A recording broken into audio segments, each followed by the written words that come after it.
You know how there's like seasons there's going to be a pulse season and then it's going to chill out, right? It's going to chill out for a while. Of course. Right. So and then the chain wars start. Then I think this is going to start the chain wars. I think this is the gauntlet slap in the face. Yeah. Here we go. That thing is heavy, bro. It's real, man. It's a real deal, baby. What are you talking about, man? I thought this was like a plastic gimmick or something. No, man. You will slap the shit out of a bitch with that one. No, you will kill somebody with this thing. This thing's metal. Oh my goodness. Wow. That is hardcore, right? That is insane. That is insane, bro. But but all jokes aside, like I kind of see that like the coin wars and stuff. There's gonna be a little bit of people trying to like buy these the PRC20s. Yeah. But a lot of them are just not gonna be supported at first. I think it'll be maybe like a year and a half in where that teams will start like big whales and other people will start claiming them. Do you think it'll split communities and you'll see Ethereum maxis on that coin and Pulse Chain maxis on the coin and community splitting? I sort you know what could be one coin I do see this possibly happen. We'll see some action. I think Shiba. I think Shiba might be one of the few. I don't know if the Doge guys are coordinated enough. Like I know the Shiba guys are. Like it's so insane that I mean this is 2020. What are we 2 or 3? I can't even remember the year. Yeah, we're in 23. We're in 23 now, right? 23. In 23. So basically, Doge is essentially Bitcoin, and Shiba is essentially Ethereum. And what's going on is like because Jackson Palmer or whatever abandoned his project, it's become more of a community coin basically, where Elon Musk is kind of like the czar of it, but there's no development on it. And with Shiba Inu, believe it or not, it's become Ethereum, and now it has its own L1. It's got its own exchange called Bone. Can you believe all this? It's got all this sort of stuff, right? So you might actually see people from the Shiba Inu network, because they're so used to making all these micro shit coins, they might actually come onto Pulse Chain, maybe not in the initial launch, but I believe maybe 6 or 8 months out, start playing and creating things on Pulse Chain. That's one coin I do see something happening with. It's just because the meme coin side is going to be pretty powerful because there's a lot of dog money. There's a lot of dog money out here. Yeah, and and you could trade it a lot. You know, you're going to be able to move it around like however you want because it's not going to cost you anything. I mean, it costs, but it's going to be micro pennies. And I think the other thing is any token that has a heavy S load is probably going to do well on Pulse Chain. Yeah, because of the fees and whatnot. Of course, Hex is the one that gets hit the hardest. The hardest, yeah. So of course, Hex is going to do phenomenal on Pulse Chain. Is my thoughts.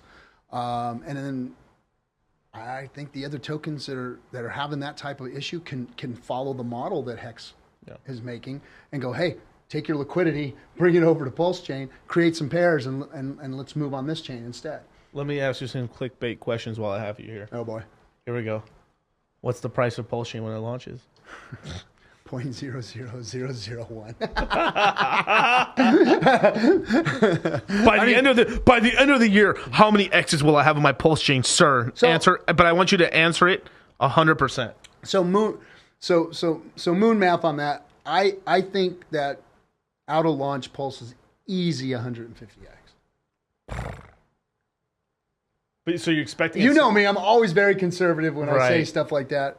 But. So are you seeing Pulse launching at a lower price and then shooting up? Because probably the Pulse, because like if we look at the Pulse Chain, right, it's going to be the single thing that's going to just go like this, vertical, right? Well, here's what I'm worried about. Okay. I'm worried about the leverage. So a lot of people put a lot of money into Pulse Chain. Yes. It was the top of the market, so let's not forget that. Correct. Yeah, there was a lot. What was it? What was it? I think average sack price for Hex at the time was 18 to 25 cents. And then for PulseX, I think it was like 25 to 30 cents. So OGs, yes, OGs and Hex had made some money. Yes. It was the top of the market. Right. So a lot of them got to sacrifice house money. House money, yeah. And some people didn't. But a lot of people wanted to put extra in. Yes. You know? And they were expecting Pulse to come out within the year, right? I think a lot of people expected it within a year. Yeah, I mean, if I remember right, it should have came out summer of last year, like May. It should have come out around May of 2022. Yeah. Yeah, Richard said May. And, he did.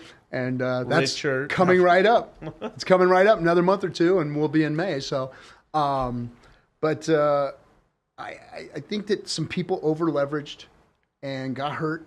I think a lot of the hexagons that did have that wealth coming in may have over leveraged coming into Hex, and they were ready to cash out. Yeah. And they sacrificed instead. So I think there's a lot of people out there that are hurting, because I've seen in the Hex community itself, and I love the Hex community. The Hexkins are the best. I think that we're the strongest community in all of crypto, and That's facts. That's facts. They're That's facts. You know, they're my people. Yeah. But I think that some of them made some grave mistakes. I've heard a lot of complaining. I've heard a lot of sob stories. I've seen a lot of vitriol and bitterness. Yeah. And that just tells me, why are these people so they're so happy in the bull market? So that tells me that the shift in their attitude is because of what's transpired, which is the bear market, which means their money went down. Their value went down, or they can't get to it. Yeah, no profit taking. And I mean, the reason even Hex went down so much is because people were obviously selling Hex this whole time down. I mean, the reason we hit 1.6 cents was there was sharks and dolphins ESing or just selling their every stake they got. Because, like, this is one thing I want to talk to you about and stuff, because I know you've controlled this really well and stuff, but other people haven't, is lifestyle creep.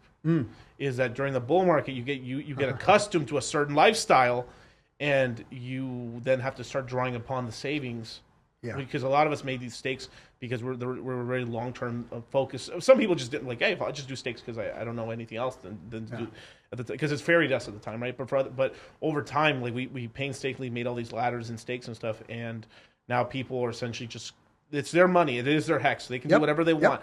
But I know a lot of people, I mean, like, I've seen myself on the leaderboard and stuff on Staker app and all these things. I've only been going up. Or down, or because it's like I'm maintaining my T-shares and growing them. But we're going down like this, so the chart goes like this, but we're going down here. You know what I mean? Those of us who got in, right? If you look, you just zoom out. But like it's a sort of thing where, like, the lifestyle creep of, they started living big. Yes, in the bull, a lot of them did start to. I saw watches and cars and the Hex Flex stuff. You know, and I bought rain gutters, and what the fuck are you talking about? I bought rain gutters. That was my first purchase. Then I bought a coffee machine. I bought rain gutters. I bought a coffee machine. I just treated myself to a couple things. Yeah, a couple. But it was my money. I didn't dump Hex to go get it or whatever. But in this crypto space, we're all very merit-based value as far as who we are as a human being and how we get paid. We're all very libertarian. Every man for themselves. Everybody is responsible for themselves, for their own wallets, for their own crypto. You know, it's the tenets of this community. But what got us to where we're at now is not going to get us where we need to go. Right. We need a bigger tent. It can't just be the Roger Ver folks that are in crypto. We have to onboard the world. We can't just stay with this 3% of the libertarian style mindset. Although perfect mindset for crypto. Yeah. But we've got to start teaching the regular folks, the people that don't think like that, how to use crypto, how to get in, how to be responsible, instead of just aping in, getting wrecked, and you're just fodder, buddy. Sorry. The washout. Good luck. Washout. Yeah. Good luck. So how do we make it valuable for, and I always speak to this. I was a millwright for 30 years, and I worked in that field, and I was a blue collar guy. You were too. Yeah. And I worked alongside of people that I care about, and that didn't have a tool like this and don't understand this tool yet. And I want those people to be able to understand it. I want those people to be able to get in responsibly and to understand how to position themselves properly. Because if you do that aping in stuff, if you do the FOMO stuff, a lot of times you get hurt. I mean, I'd say most of the time you get hurt versus you come out on top.